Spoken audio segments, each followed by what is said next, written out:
wabarakatuh. Selamat pagi anak-anak. Ya, hari ini kita akan mempelajari pelajaran Bahasa Indonesia sesuai dengan jadwal yang sudah tersedia ya. Baik, sebelum kita masuk ke pelajarannya, silahkan anak-anak yang di bawah kursinya, di bawah mejanya, masih ada sampah yang berserakan dibuang terlebih dahulu. Kemudian buku-buku yang di meja tidak terpakai pada pelajaran hari ini, silahkan dimasukkan ke dalam loker atau ke dalam tas ya. Ya, terima kasih. Selanjutnya, agar pelajaran kali ini berjalan dengan lancar, alangkah baiknya kita berdoa terlebih dahulu. Berdoa menurut agama dan keyakinan masing-masing, berdoa dimulai.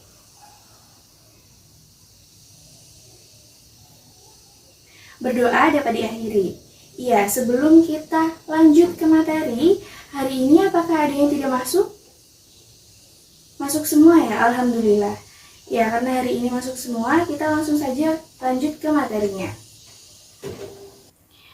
Baik, materi pelajaran pada kali ini kita akan membahas apa? Ada yang sudah tahu? Mungkin materi sebelumnya ada yang masih ingat? Iya, materi sebelumnya kita membahas tentang debat. Kemudian materi kali ini kita akan membahas tentang teks biografi. Silahkan dibuka bukunya halaman 171.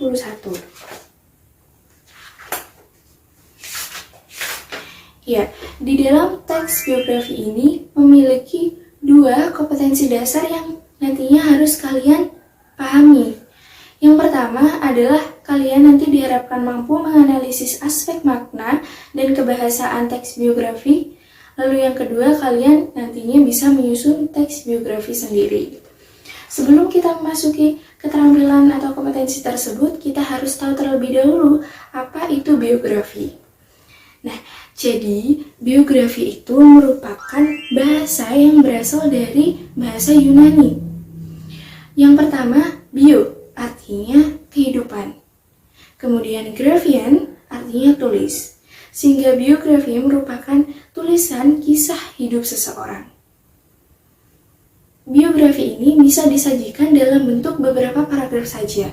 Namun ada juga yang menyajikannya langsung satu buku penuh. Selain itu, kita juga harus mengetahui ciri dari teks biografi. Teks biografi ini cirinya adalah memiliki 3 struktur. Struktur yang pertama adalah orientasi. Struktur yang kedua itu peristiwa atau masalah. Kemudian struktur yang ketiga atau yang terakhir itu reorientasi. Lalu di dalam teks biografi ini cirinya juga menyajikan fakta.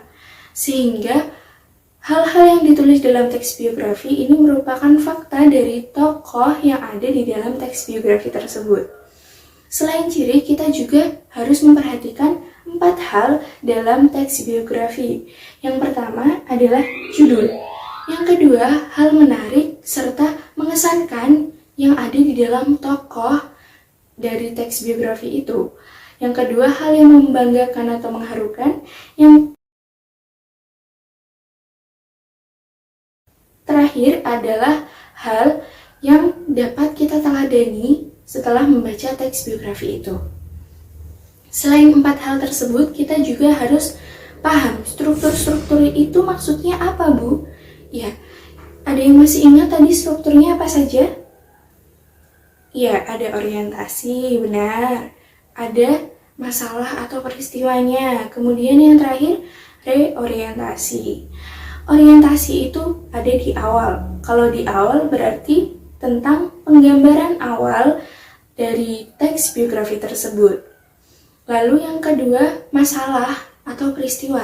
Nah, ini merupakan struktur terpenting karena di dalam teks biografi kita akan mempelajari tentang peristiwanya, kehidupannya, masalahnya yang bisa kita teladani. Yang terakhir adalah reorientasi. Reorientasi ini bagian penutup.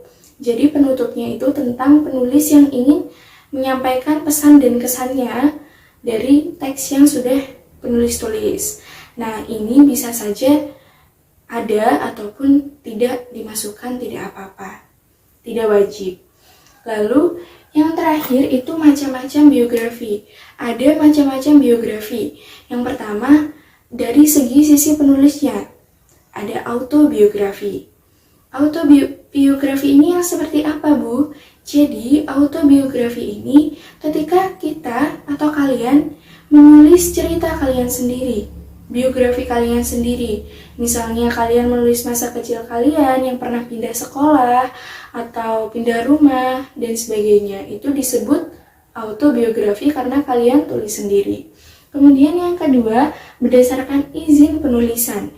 Jadi ada author-reserved biografi, itu penulis izin terlebih dahulu kepada tokoh yang ingin dia tulis. Nah, itu namanya author-reserved biografi. Lalu yang kedua, unauthor-reserved biografi. Unauthor-reserved biografi ini penulis tidak izin kepada tokoh yang ingin dia tulis. Jadi penulis menulis biografi tokoh tanpa sepengetahuan tokoh. Nah, itu tadi merupakan penjelasan tentang teks biografi. Selanjutnya, kalian bisa membuat teks biografi sendiri. Ibu beri contoh, misalnya, kita dapat menggunakan benda-benda seperti ini, pesawat, atau benda-benda lainnya. Nah, kita hubungkan dengan kira-kira pesawat ini berhubungan dengan tokoh siapa ya? Tokoh siapa, ada yang tahu? Iya, Bapak almarhum B.J. Habibie. Jadi, Bapak B.J. Habibie ini adalah pembuat pesawat atau penemu program pesawat, sehingga hal tersebut dapat kita jadikan teks biografi. Kenapa dapat dijadikan teks biografi, Bu? Karena membuat pesawat ini merupakan suatu kebanggaan atau suatu pencapaian yang luar biasa, sehingga hal tersebut dapat kita teladani dan kita tulis sebagai teks biografi. Kalian juga bisa menulis hal lain, misalnya saja Ibu Kartini tentang tokoh wanita, kemudian pahlawan-pahlawan atau tokoh-tokoh yang saat ini kalian segani. Bahkan kalian juga bisa menulis teks biografi tentang orang tua kalian, ibu kalian, saudara kalian yang menurut kalian dapat memotivasi orang lain. Ya, jadi kesimpulannya pada pelajaran kali ini, ada yang bisa menjawab? Kesimpulannya apa? Ya, kesimpulannya teks biografi ini merupakan teks yang menyampaikan fakta tentang tokoh yang bisa kita teladani kehidupannya. Ya, terima kasih. Sampai di sini penjelasan dari Ibu. Kurang lebihnya Ibu mohon maaf. Wassalamualaikum warahmatullahi wabarakatuh.